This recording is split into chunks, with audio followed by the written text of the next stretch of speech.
Hi, I'm Philippa from the Compassion Lounge.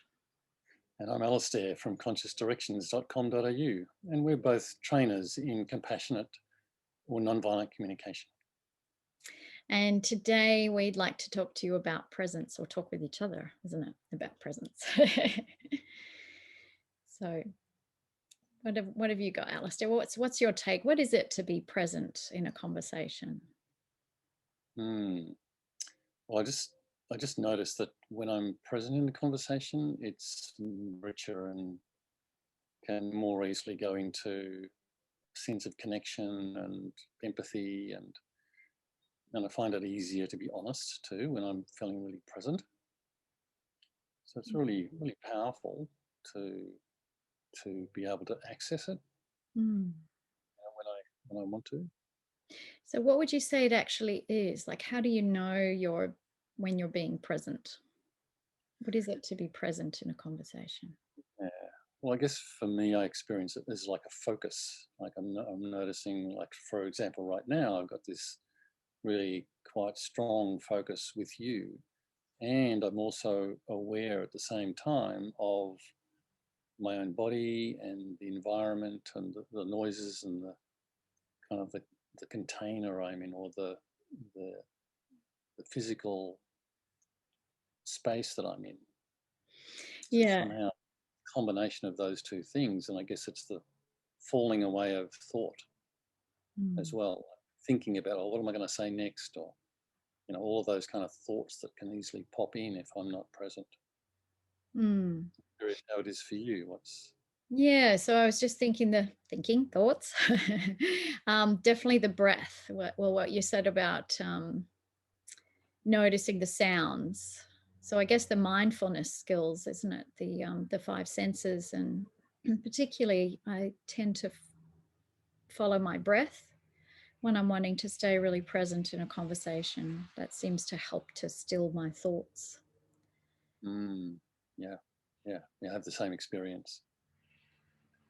Mm. Yes, it's really that capacity to let go of thinking, isn't it? And just to be able to be here in our physical experience, and of course we're all energy bodies as well. So and we now know that energy bodies can communicate over Zoom just almost as easily as they can in person. So there can be an energy that's flowing here as Mm. a result, just staying really present. And you know what? I just had a thought of present being right here, right now. So my Yeah. thoughts might go into the future. What am I going to say next? Or into the past. Oh, I've had that experience. And it's like, Hmm. just bringing myself back to right here, right now. Yeah, yeah, and it's such a I don't know, it's a fertile kind of um, space, or like it's just so rich to be able to be in a place of not knowing where this is going to go. Like, and I don't know what I'm going to say next, and I don't know what you're going to say next, and Mm. there's an aliveness in it. So that's the like the curiosity, the openness and the curiosity that we talked about. That Yeah. the not knowing, sort of being able to just relax into the not knowing. Yes. Yes. Mm. And kind of the irony that I've been aware of is that sometimes if I'm really trying to be present, then I'm actually moving further away from it, because there's something in me that's attempting to do something, whereas to actually drop into a state of presence is so much about letting go of trying to do anything and just being here as myself in this vulnerable moment, not knowing how I'm being received and or heard, and not knowing what's going to come next. Mm, So vulnerability comes to mind of just that's quite yeah, a vulnerable place to be, isn't it? yeah, yeah. Mm. I've certainly done lots of meditation and chanting in the past, and it's like it certainly has contributed to my capacity to stay present. But I think everyone has a different path, and all paths are valid. And and also, this notion that actually, on some level, we're already present.